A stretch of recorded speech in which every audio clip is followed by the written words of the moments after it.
El farisaísmo es el único pecado imperdonable, porque el farisaísmo ni recibe ni da perdón, ni perdona, ni acepta, ni reconoce la necesidad de ser perdonado.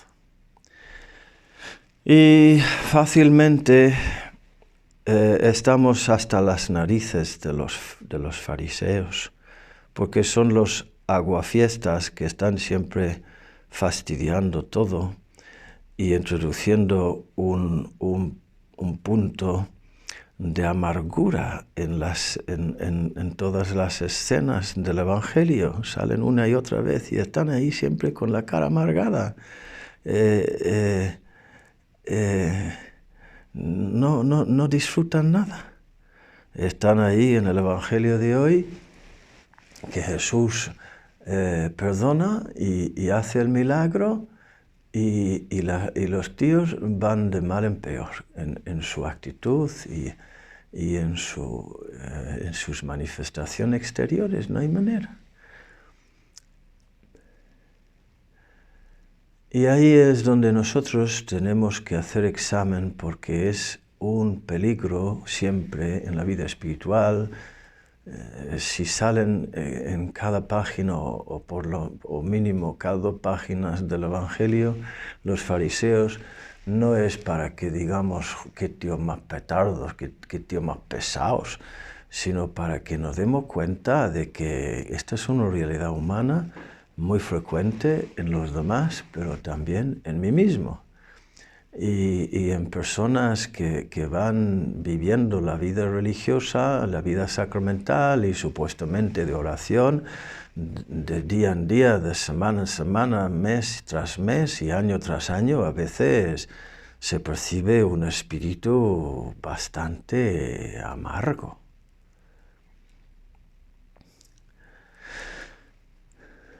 Te confiesas con frecuencia.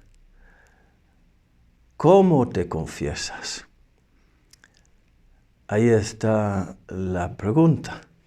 ¿Cómo te confiesas?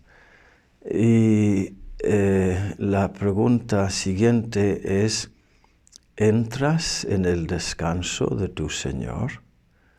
Como hemos oído en la primera lectura, y creo que ha salido también después esa frase, bueno, es una promesa: entrarás en el descanso de tu Señor.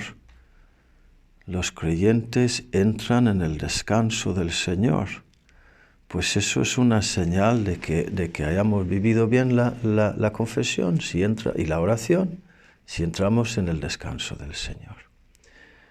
Muchas veces salimos de la confesión o de la oración con un puntito de amargura todavía en el alma y en la mente.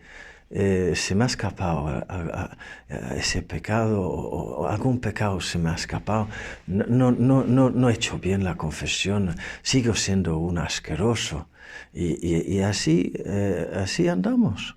Y eso es el espíritu farisaico. Sigues siendo un asqueroso, y eso no te lo quito. Pero lo tienes que vivir de otra manera. Si acudimos a las confesiones de San Agustín, podemos percibir 3 dinámicas.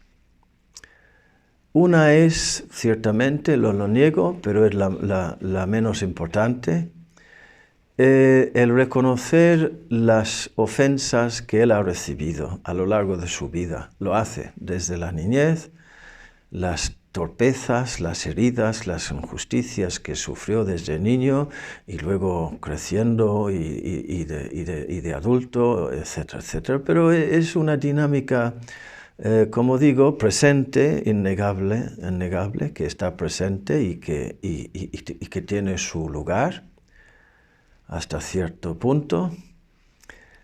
Pero luego la segunda dinámica, mucho más importante para él, es el reconocimiento de sus propias culpas.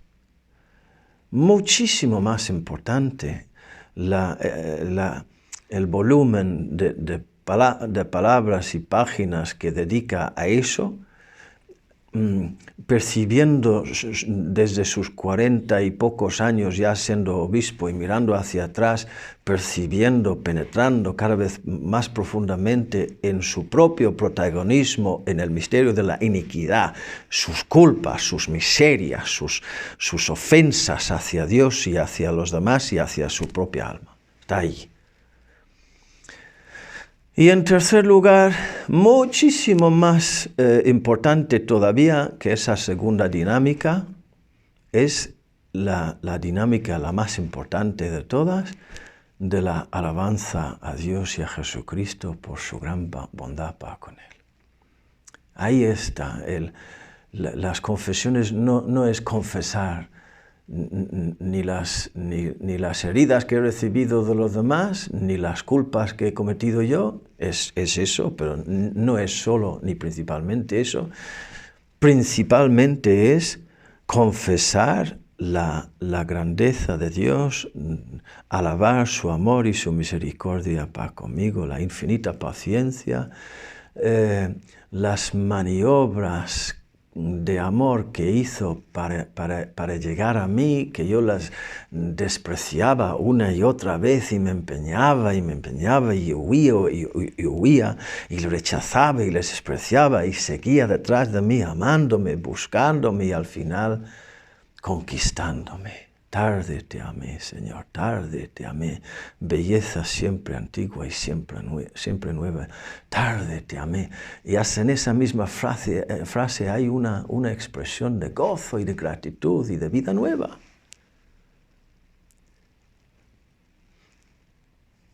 Te doy una buena señal para saber si estás confesando bien. Pues será no pecar más, ¿no, Padre? Porque Jesús dijo a María Magdalena, vete y no peques más. Entonces, si he hecho bien la confesión, será, la señal será que no vuelva a pecar. Pues entonces hay que elegir o confiésate una vez y luego no peques más, y eso de la confesión frecuente no hace falta, ¿no? No hace falta. Ya. No podemos mantener las dos cosas. No peques más, dice Jesús a la Magdalena y a ti después de confesarte. Entonces, pues, si eso se cumple, no hace falta que vuelva a confesarme. Es que ya nos damos cuenta enseguida que eso no es así, porque, hombre, hay que tener en cuenta que cuando Jesús dice a ella, no peques más, le está diciendo, oye, hija, deja la carrera de la prostitución, ¿sabes? Y lo hizo, y dejó toda esa vida. Hubo un cambio radical, pero algún tropiezo más habrá tenido, y hay un proceso, y es una lucha constante, y la confesión frecuente es necesaria hasta el final de la vida. Entonces no vas a encontrar por ahí la señal de haber hecho bien la confesión. Ciertamente hay que ir pecando cada vez menos, buscando eso sí, responder. Pero ¿cómo?